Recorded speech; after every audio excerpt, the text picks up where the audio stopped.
7, la gestion des ressources humaines. Qu'en est-il du bien-être au travail? S'inquiète Monsieur Frère. Merci Madame la Présidente, Madame Lichfield, mes chers collègues. Il y a quelques semaines, le gouvernement wallon ratifiait son plan bien-être pour la fonction publique avec pour objectif la lutte contre l'absentéisme. Ce plan comporte une série de mesures qui favoriseraient la présence des agents au travail et également améliorer leur bien-être au quotidien. Ce plan wallon me permet de faire le point sur la situation au sein de notre administration en matière de GRH et bien-être au travail.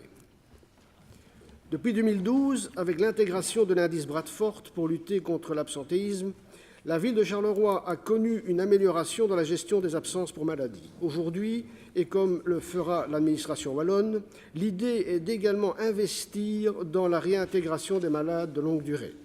Pourriez-vous m'informer de ce qui est mis en œuvre par le service GRH en la matière? Existe-t-il des possibilités d'aménagement de postes pour des raisons médicales? Quelles sont-ils? Comme nous le savons, le stress et le burn-out sont difficiles à gérer. Pourriez-vous m'informer des mesures visant à lutter contre ces deux aspects? Existe-t-il des formations ou des sensibilisations afin de réduire les facteurs de stress et prévenir le burn-out? Quelles sont les intentions du collège et de l'administration en la matière? Enfin, pourriez-vous m'informer de ce que le service GRH met en œuvre afin de prévenir les inquiétudes? Existe-t-il un plan de lutte contre l'alcoolisme et la consommation de drogue? Que contient-il? Sinon, pourriez-vous m'informer du calendrier prévu afin d'aboutir à un tel plan? Je vous remercie. Merci, Monsieur le conseiller. Je vais me passer la parole puisque c'est moi qui vais vous répondre. Voilà. Monsieur le conseiller, vous m'interrogez sur le bien-être au travail, notion qui recouvre de nombreuses réalités, comme le suggère déjà la diversité des thèmes que vous abordez dans votre question. Concernant la réintégration des malades de longue durée, tout d'abord, la GRH utilise une série d'outils en parfaite collaboration avec le service externe de prévention et de protection au travail, le SIPPT, pour que le retour au travail de ces agents s'accomplisse de manière satisfaisante. Ainsi, notamment, tout agent soumis à surveillance de santé périodique doit subir un examen de reprise du travail dès que l'incapacité de travail est supérieure à 28 jours. Et cet examen doit avoir lieu dès la reprise du travail. De plus, en cas de situation de santé complexe, il peut parfois être difficile pour le médecin du travail de prendre une décision rapide.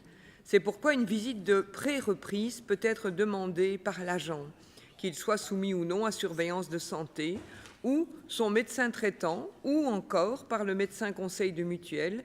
Voir l'agent avant la reprise permettra au médecin d'avoir plus de temps pour recueillir tous les renseignements et prendre les contacts nécessaires à une décision éclairée. En plus des aménagements de postes de travail ou d'une éventuelle mutation à d'autres tâches, l'agent peut aussi bénéficier d'un temps partiel thérapeutique, anciennement appelé mi-temps médical.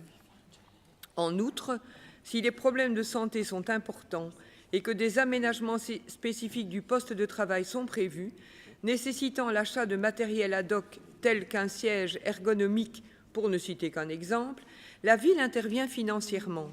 Par ailleurs, des aides particulières peuvent être sollicitées à la demande de l'agent auprès de l'organisme régional d'intégration de la personne handicapée, l'AVIC, l'Agence pour une vie de qualité, et ce, en étroite collaboration avec la ville.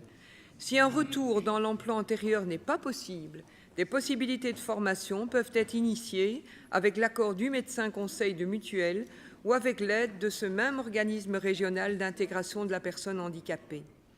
Concernant les aspects liés au stress et au burn-out ensuite, le SIPPT est attentif au mal-être des travailleurs et en particulier à ces deux problématiques.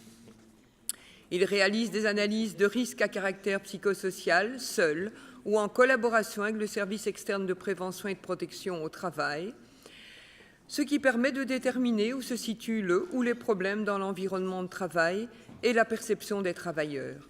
Les conclusions permettent ensuite, si nécessaire, à l'employeur de mettre en place un plan d'action spécifique. Par ailleurs, le SIPPT s'articule en étroite collaboration avec le service formation afin de définir les formations nécessaires aux travailleurs pour leur éviter trop de stress. Par exemple, du personnel qui reçoit régulièrement du public pourrait suivre une formation en accueil ou en gestion des conflits. Dernier point, les assuétudes. Déjà, depuis plus de 2 ans, la ville a instauré une charte pour la prévention et la lutte contre les assuétudes sur le lieu de travail. Celle-ci a été entérinée dans un protocole d'accord syndical signé lors du comité de négociation du 18 février 2014 et a fait l'objet d'une campagne de sensibilisation auprès des membres du CODIR et des supérieurs hiérarchiques N+1 durant le second trimestre 2014.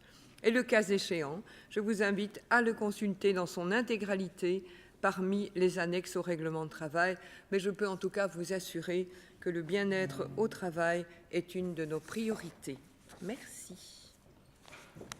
Je vous